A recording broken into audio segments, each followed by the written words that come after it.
اگر دنیا میں ایک ایسی کتاب موجود ہو کہ جس کے الفاظ کسی زبان میں نہ ہوں، جس کے الفاظ کو صرف وہی پڑھ سکے جو روشنی اور تاریکی دونوں کا وارث ہو، اور اگر اس کتاب میں ذکر ہو ایک ایسی مخلوق کا جس کا سایہ بھی موت لے آئے، تو آپ کو کیسا لگے گا؟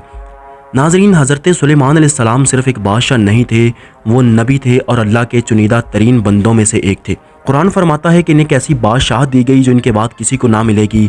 ہوا ان کے حکم میں، جنات ان کے ماتحت، وہ تخت جو پلک جھپکتے پہنچایا جائے، اور وہ پرندے جو انسانوں کی طرح بات کرتے۔ لیکن یہ سب کیسے ممکن ہوا؟ کیا ان کے پاس کوئی راز تھا؟ ہاں، ایک راز، ایک ایسی کتاب جو صرف انہیں دی گئی اور جس کا نام زمانے نے سفر سلیمان رکھا۔ اس کتاب میں نہ صرف اسماء الحسنی اور علم روحانیت تھا، بلکہ ان مخلوقات کا بھی ذکر تھا جنہیں دنیا نہ جن کہتی ہے نہ فرشتے، بلکہ سایہ دار مخلوق کہتی ہے۔ پہلا بند جو صرف سلیمان علیہ السلام پڑھ سکتے تھے، اس میں ایک ایسی مخلوق کا ذکر تھا جسے حضرت سلیمان علیہ السلام نے زاز کہا، اور یہ مخلوق تب نکلتی جب دھوپ اور سائے کے بیچ سورج ڈھلنے کے لمحے۔ کتاب کے مطابق زاز وہ مخلوق تھی جو انسان کے خوابوں میں آ کر حقیقت بدل سکتی تھی، جو صرف اس وقت ظاہر ہوتی جب انسان اس پر یقین کر لے، اور جب کوئی بچہ ہنستا اور پھر اچانک رونے لگتا تو حضرت سلیمان علیہ السلام کہتے کہ زاز وہاں آ چکی ہے۔ روایات میں ہے کہ حضرت سلیمان علیہ السلام نے زاز کو قابو کیا، نہ تلوار سے نہ دعا سے، بلکہ اس اسم سے جو صرف اللہ اور نبیوں کو معلوم تھا۔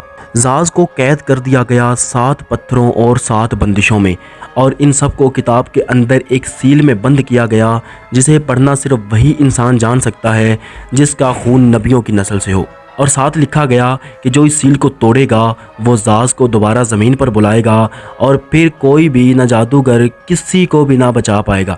حضرت سلیمان علیہ السلام کی وفات کے بعد جنات نے کوشش کی کہ یہ کتاب کسی کو نہ ملے، لیکن انسان کی فطرت تجسس ہے۔ بنی اسرائیل کے بعض لوگ جنہیں تورات کے راز معلوم تھے، انہوں نے اس کتاب کے کچھ حصے چرا لیے اور باقی چھپاتے گئے۔ یہودی قبالہ اور فری میسن تنظیمیں آج بھی اس کتاب کے اصل نسخے کی تلاش میں ہیں۔ وہ مانتے ہیں کہ اگر یہ کتاب دوبارہ کسی کے ہاتھ لگ گئی تو انسان خدا بن سکتا ہے۔ 1999 میں یمن کے علاقے حضر موت میں ایک غار کھودتے ہوئے آثار قدیمہ کے ماہرین کو ایک سونے کی تختی ملی جس پر عجیب الفاظ لکھے تھے۔ انہوں نے جیسے ہی اسے اٹھایا ایک چیخ سنائی دی، لیکن آس پاس کوئی نہ تھا۔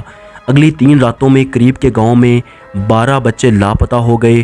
3 لوگ نیند میں چل کر پہاڑ سے گر کر مر گئے، اور ہر گھر کی دیوار پر کھرچ کر لکھا گیا ایک جملہ ملا کہ میں واپس آیا ہوں، زاز۔ لیکن جب فوج پہنچی تو پورا گاؤں خالی تھا، صرف ایک درخت کے نیچے ایک چھوٹا بچہ بیٹھا تھا جس کی آنکھیں سفید تھیں، اور وہ صرف ایک جملہ دہرا رہا تھا کہ حضرت سلیمان علیہ السلام مجھے کیوں چھوڑ گئے۔ 2022 میں ترکی میں ایک مولوی نے دعویٰ کیا کہ اس کے پاس حضرت سلیمان علیہ السلام کی کتاب کا ایک صفحہ ہے۔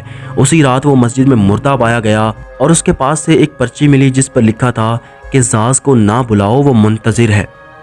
دوستو، ہر علم روشنی نہیں ہوتا، اور ہر دروازہ کھولنا عقل مندی نہیں۔ حضرت سلیمان علیہ السلام نے دنیا سے رخصت ہوتے وقت کتاب کا ایک حصہ دفنا دیا تھا۔